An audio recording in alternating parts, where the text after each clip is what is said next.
Hello, my name is Alex Isles, and in today's episode we're going to be talking about the history of Lindisfarne.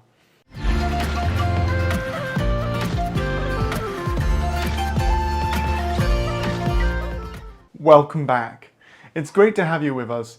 In today's episode I'm going to be talking about Lindisfarne, also known as Holy Island.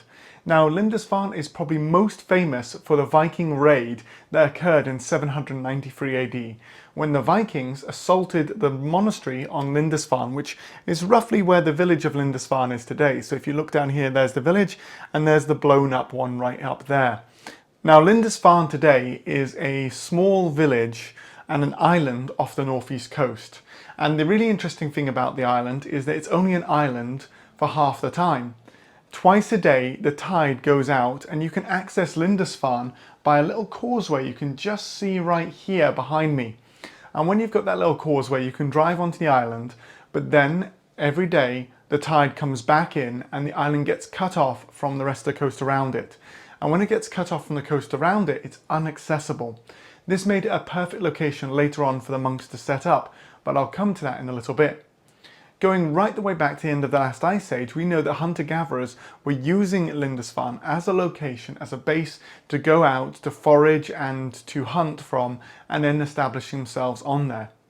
The human history of the island then becomes a little bit harder to assess, and I'm sure as further archaeological digs and things like that occur, then maybe underneath the sand dunes, which are at the northern part of the island just behind me there, will actually reveal more human history. But it's probable that it's been inhabited right the way since the last ice age. What we do know is it really starts appearing into history when we come into the history of some of the early Northumbrian kings, or at least the northern half of the kingdom of Northumbria, the kingdom of Bernicia.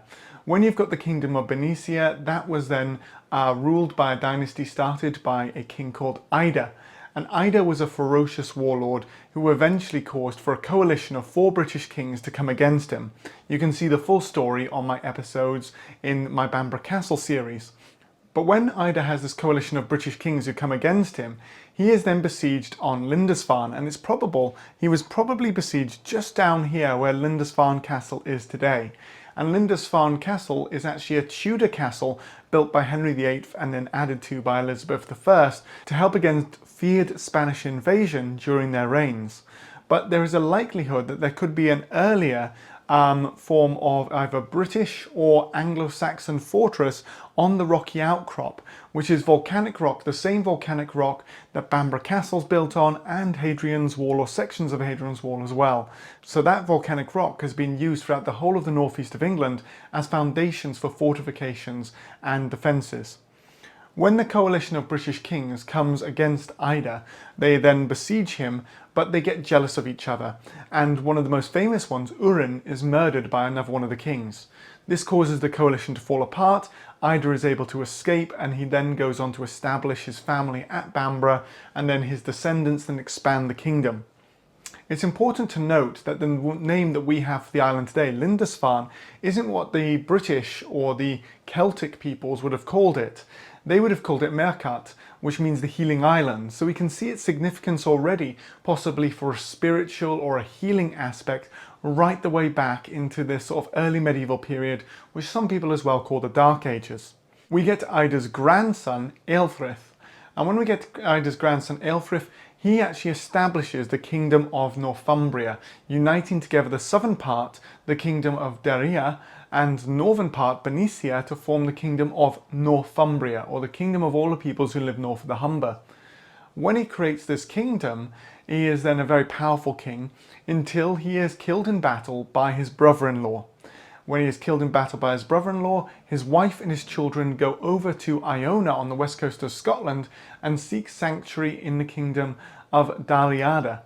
Now, when they have sanctuary in the kingdom of Daliada, Aelfrith's sons, Oswald and Oswy, are actually raised as Christians amongst the monastery and then would go on to have their early lives as part of the king of Daliada's war bands. And so they would have got military experience through this as well.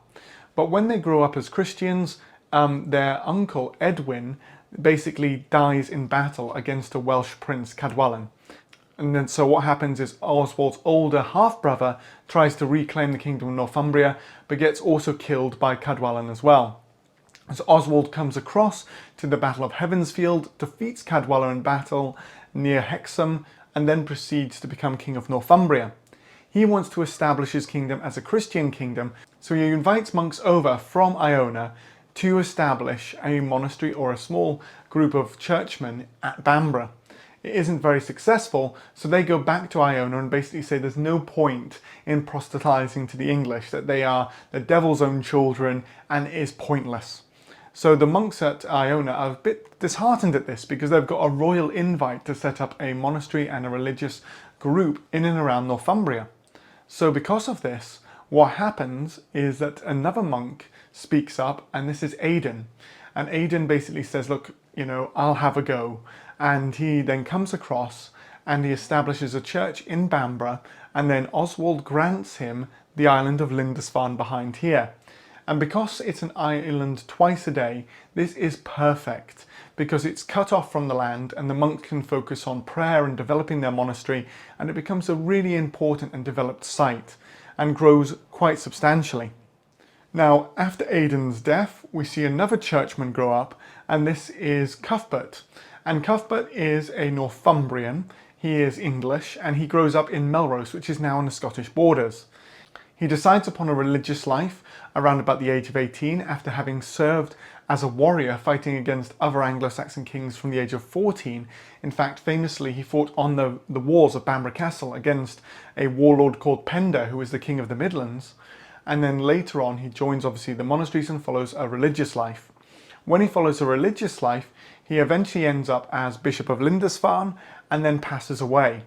And Dr. David Petts, who's the assistant professor of archaeology at Durham University and specialises on the first millennium AD in the north of Britain and focuses especially on Christianity, he generally says about Cuthbert that the best thing that he ever did in his life was to die.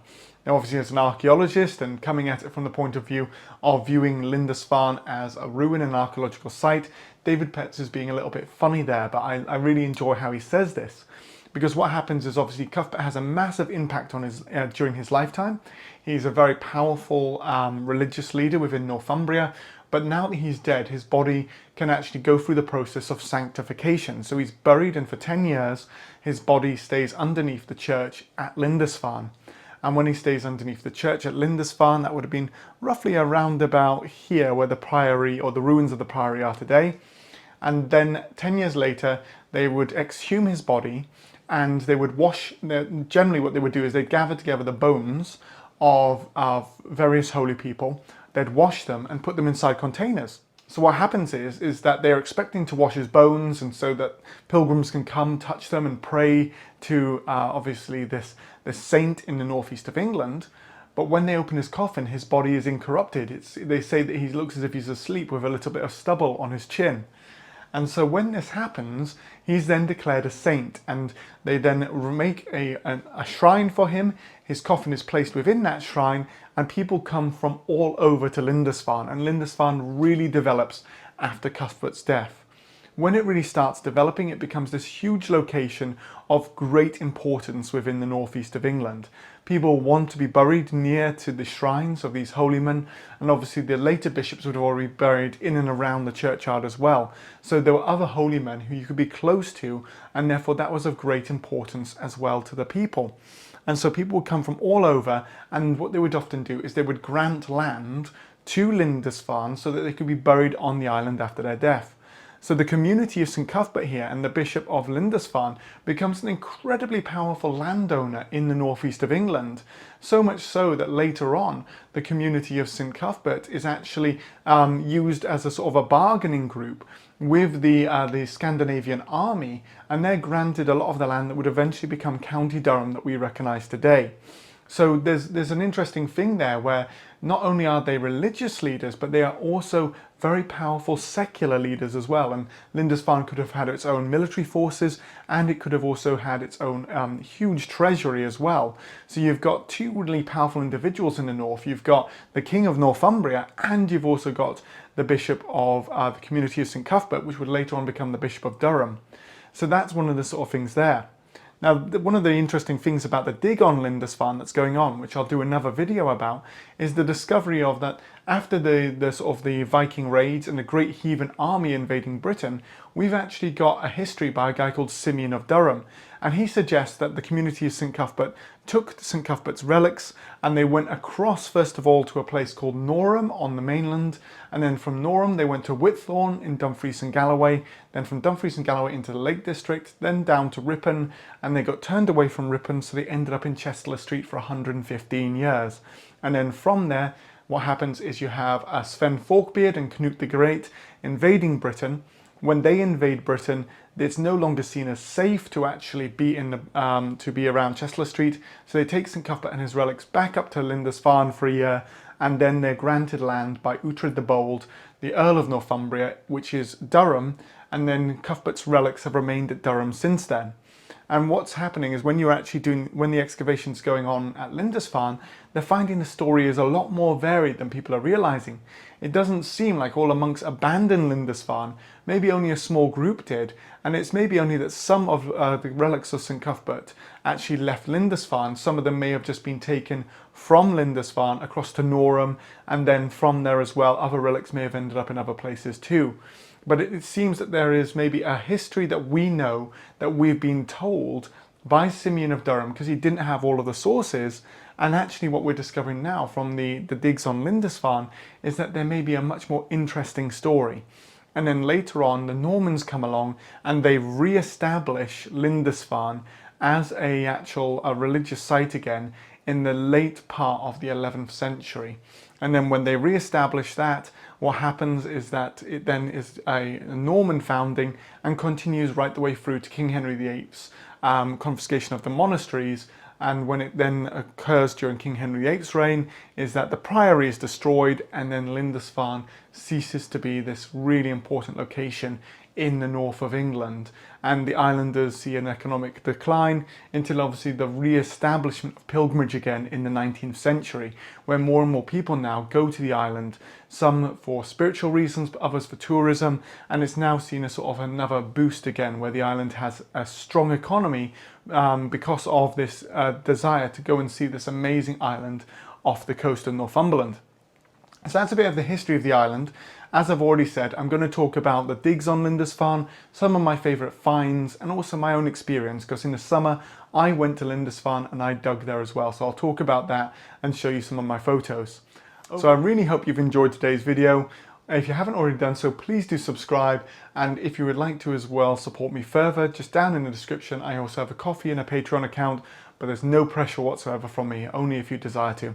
In the meantime though, stay safe and well, and I hope you join me for another video in the near future.